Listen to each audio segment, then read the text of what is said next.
Hello friends, welcome to my YouTube channel. Income tax law में section 43B clause H insert किया गया था, जिसमें ये कहा गया था कि आपने अपने सप्लायर की payment with in time limit करनी है, और अगर आप टाइम लिमिट में नहीं करते हैं तो आपका अमाउंट ऑफ एक्सपेंडिचर डिसअलाउ कर दिया जाएगा। अब फ्रेंड्स, कन्फ्यूज़न ये है कि आपका जो सप्लायर है, जो कि माइक्रो एंटरप्राइजेस और स्मॉल एंटरप्राइजेस में कैटेगराइज है, और उसकी पेमेंट आपको टाइम लिमिट में करनी है। बट फ्रेंड्स, यहाँ पर ये कन्फ्यूज़न है कि आपका जो सप्लायर है, अगर मैन्युफैक्चरर या सर्विस प्रोवाइडर है तो इट्स ओके, लेकिन अगर वो ट्रेडर है, ट्रेडर में रिटेलर या होलसेलर कोई भी हो, तो उस केस में भी क्या रूल्स रेगुलेशंस आपके ऊपर एप्लीकेबल हैं अगर आप उसकी पेमेंट टाइमली नहीं करते हैं तो फ्रेंड्स, वीडियो स्टार्ट करते हैं।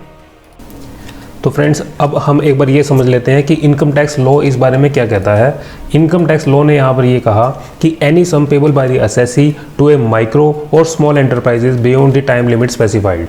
इसका मतलब, अगर आप एक असेसी हैं, आपने अपने सप्लायर जो कि माइक्रो एंटरप्राइजेस है या स्मॉल एंटरप्राइजेस है, उसकी पेमेंट टाइम लिमिट स्पेसिफाइड से बियॉन्ड करी है, तो उस केस में आपका अमाउंट ऑफ एक्सपेंडिचर को डिसअलाउ कर दिया जाएगा, या यूं कहें कि आपकी इनकम का पार्ट बना दिया जाएगा, और अकॉर्डिंगली आपको उसके ऊपर इनकम टैक्स पे करना पड़ेगा, राइट।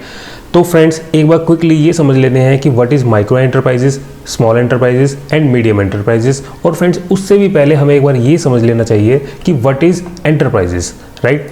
तो गवर्नमेंट ने एंटरप्राइजेस किसे कहा है?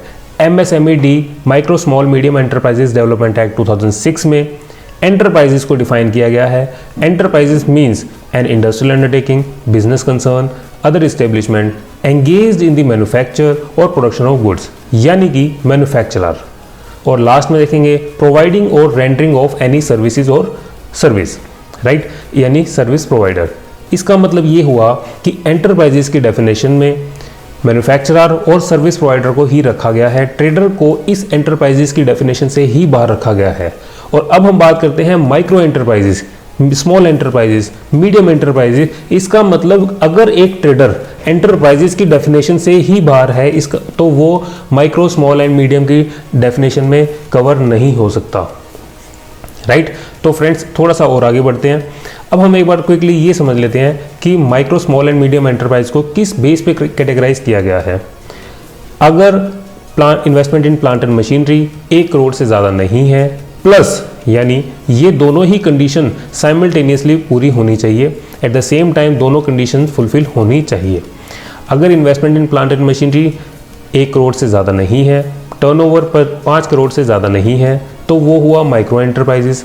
अगर investment in plant and machinery 10 crore से ज़्यादा नहीं है और टर्नओवर 50 करोड़ से ज़्यादा नहीं है, तो वो हुआ स्मॉल एंटरप्राइजेस। और अगर investment in plant and machinery 50 crore से ज़्यादा नहीं है, टर्नओवर 250 करोड़ से ज़्यादा नहीं है, तो वो हुआ मीडियम एंटरप्राइजेस, राइट। और इस plant and machinery and equipment की कैलकुलेशन के लिए हमें लैंड एंड बिल्डिंग को, फर्नीचर एंड फिटिंग को, पॉल्यूशन कंट्रोल रिलेटेड इक्विपमेंट्स को, R&D research and development related equipment को इस कैलकुलेशन से बाहर रखा गया है, राइट। और टर्नओवर की अगर हम बात करें तो एक्सपोर्ट ऑफ गुड्स या एक्सपोर्ट ऑफ सर्विसेज को इस टर्नओवर की कैलकुलेशन से बाहर रखा गया है, राइट फ्रेंड्स। तो हमने यहाँ पर ये देख लिया कि what is micro, medium and small enterprises. अब हम बात करते हैं time limit, because section 43B में इस टाइम लिमिट की बात करी थी, और वो time limit section 15 of MSMED 2006 में डिफाइन किया गया है। वो ये कहता है कि अगर आपके सप्लायर के साथ रिटर्न एग्रीमेंट नहीं है, तो आपने उसकी पेमेंट 15 दिन के अंदर अंदर करनी है, राइट। और अगर आपका रिटर्न एग्रीमेंट है, तो वो उस रिटर्न एग्रीमेंट में उस टाइम लिमिट को 45 डेज से रेस्ट्रिक्ट कर दिया गया है। इसका मतलब आपने 45 डेज के अंदर अंदर अपने सप्लायर को पेमेंट करनी है। और फ्रेंड्स, हमने लास्ट वीडियो में हमने ये भी देखा था कि एक इनवॉइस के ऊपर पेमेंट टर्म्स में 45 डेज लिखना या 60 डेज लिखना ही अपने आप में एक रिटर्न एग्रीमेंट है, राइट। अब फ्रेंड्स, एक बार ये समझ लेते हैं कि ये ट्रेडर की कहानी कहाँ से स्टार्ट हुई। इनिशियली आपको याद होगा कि उद्यम रजिस्ट्रेशन में ट्रेडर को अलाउ नहीं किया जाता था रजिस्ट्रेशन लेना और सर्टिफिकेट लेना, राइट। यहाँ पर 2 जुलाई 2021 को ministry of micro, small and medium enterprises की तरफ से एक ऑफिस मेमोरेंडम इशू किया गया, और उसमें NIC कोड 45, 46 एंड 47 को अलाउ किया गया और ये कहा गया कि वो उद्यम रजिस्ट्रेशन पोर्टल में उद्यम रजिस्ट्रेशन के लिए अप्लाई कर सकते हैं। और फ्रेंड्स यहाँ पर ये देखते हैं गवर्नमेंट ने क्या कहा। The government has received various representation and it has been decided to include retail and wholesale trades as MSME and they are allowed to be registered on उद्यम रजिस्ट्रेशन पोर्टल। इसका मतलब ये हुआ, यहाँ तक पढ़ने से हमें ये लग रहा है कि कोई भी ट्रेडर, चाहे वो रिटेलर है या होलसेलर है, वो MSME यानी उद्यम रजिस्ट्रेशन पोर्टल में अपना रजिस्ट्रेशन ले सकता है। इसका मतलब वो MSME हो सकता है।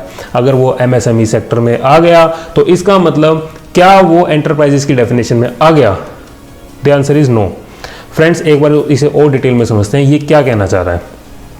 यहां पर गवर्नमेंट ने ये कहा, however the benefit to retail and wholesale trade MSME are to be restricted to priority sector lending only. And what is priority sector lending? Friends, यहाँ पर प्रायोरिटी सेक्टर लैंडिंग का मतलब ये हुआ, RBI गाइडलाइंस के हिसाब से RBI ने बैंक्स को ये कहा कि आपने इन सिलेक्टेड सेक्टर्स को प्रायोरिटी सेक्टर लैंडिंग करनी है।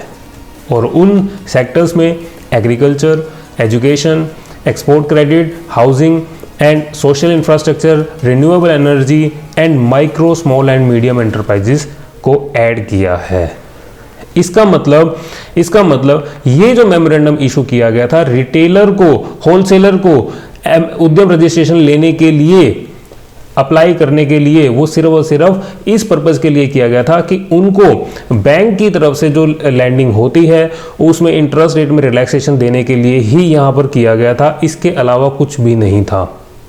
यहाँ पर गवर्नमेंट ने यहाँ पे क्लियरली बोला, however benefit to retail and wholesale trade MSME are to be restricted to priority sector lending only. इसका मतलब ट्रेडर जो है वो उद्यम रजिस्ट्रेशन अप्लाई तो कर सकते हैं, लेकिन उसके अलावा प्रायोरिटी सेक्टर लैंडिंग के अलावा उसे और कोई बेनिफिट नहीं दिया जाएगा।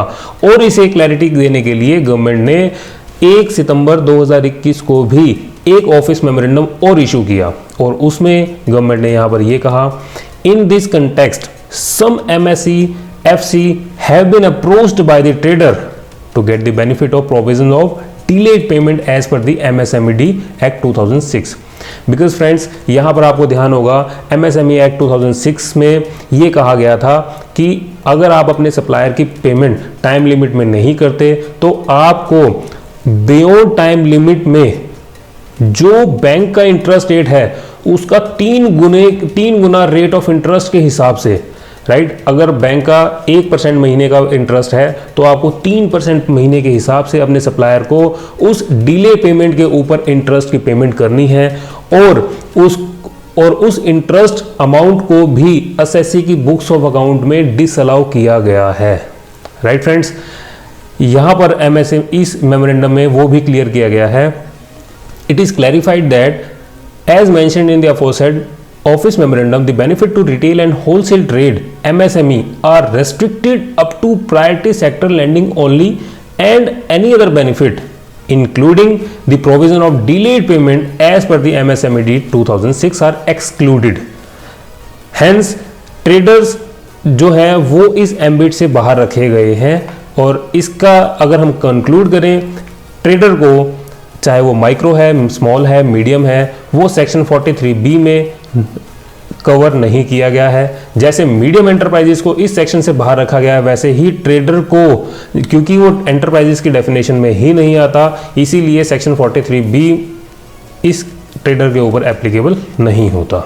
राइट फ्रेंड्स, यहाँ पर अगर हम बात करें, इन जो section 43B of close H है वो कहता है कि not applicable on traders, hence no question of disallowance of expenditure.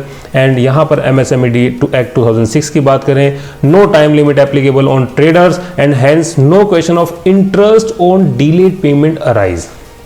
Right friends, thank you very much.